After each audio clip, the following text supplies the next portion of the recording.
But I do want to talk about this kid that just came out of nowhere, Brock Purdy. Unbelievable story. He is going to play in the NFC Championship game next week with 11 games experience. That is an unbelievable rags to riches story. And I was liking the kid, and I like him even more now. I watched a phenomenal video of him talking today. He's a devout Christian, loves the Lord.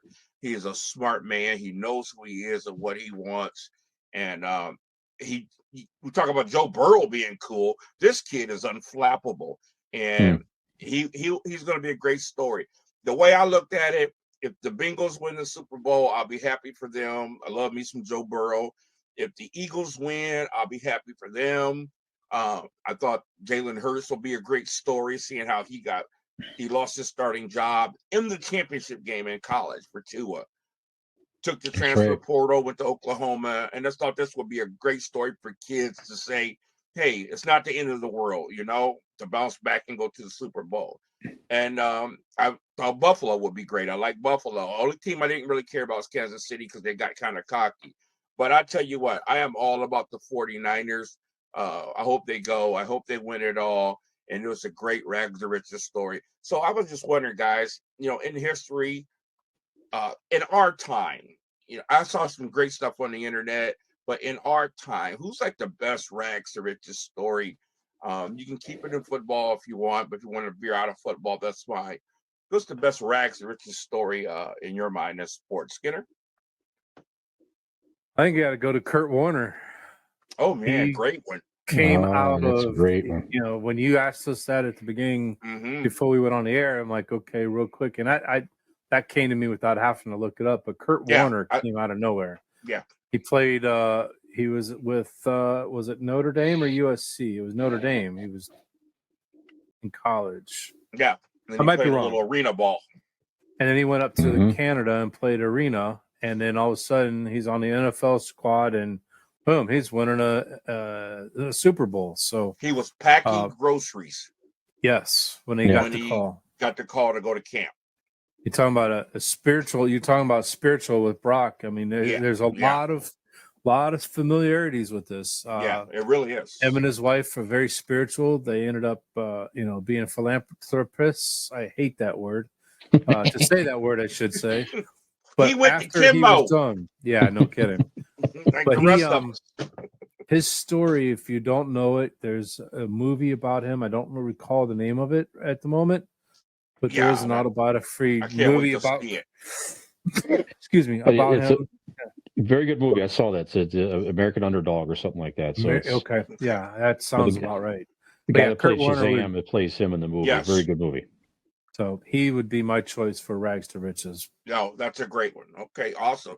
How about you, Fish? That is a good one, man. I was kind of thinking through some stuff. I don't know if it's necessarily a rags to riches per se, but I'm going to go with a local kid from Akron, Ohio. I was hoping somebody would bring him up. Yeah. Kind of grew up in a tough neighborhood over in Akron. Single mom, kind of a tough time. Yeah. Single parent, I'm trying to say.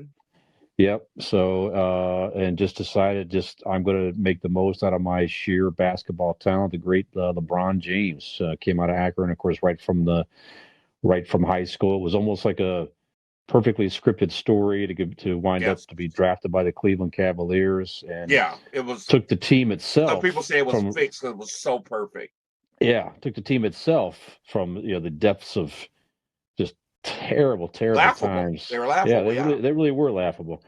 To obviously some championship appearances, and finally took them to the promised land in 2016, which was one of the greatest sports stories in Cleveland history. Certainly with that. So, not a Cleveland guy, but it was one of the greatest moments. I can remember. It was just an awesome feeling to be watching it, and to have met LeBron a couple times, and it was just awesome. And he was never seen a day in college, and then to be put on Sports Illustrated as the chosen one. If that's not pressure, I don't know what is.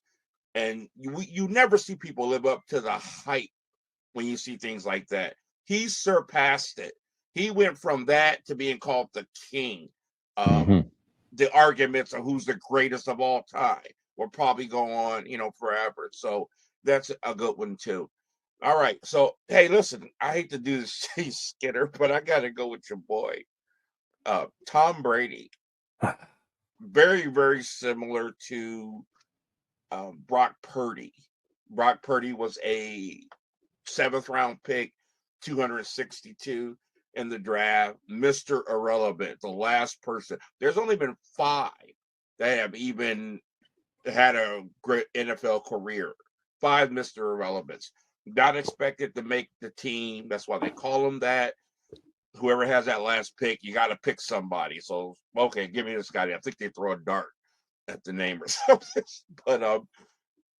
But Tom Brady was a 6th round pick, 199th in the draft. When I look at his draft picture, he looks like some guy that sells beer down at O'Shea's or something. I mean, he doesn't even look like an athlete. I'm like, this guy's pathetic. I think he ran a 10-minute 40 or something. They had to send a cab to pick him up. It's just ridiculous, man. He's like this, this picture. And here this guy is with 7 Super Bowl rings. Us Steelers for years used to say, we want one for the thumb. This guy's got one for the toe. Just an amazing story to come out of obscurity, backup quarterback to Drew Brees, and to have 7 Super Bowl championships. So that's an incredible story for me. That's a good one. Hey, Fish here from ItCameFromGenX with Skinner and Keith. For every like and subscribe, you may win a free 1-year subscription to the AARP.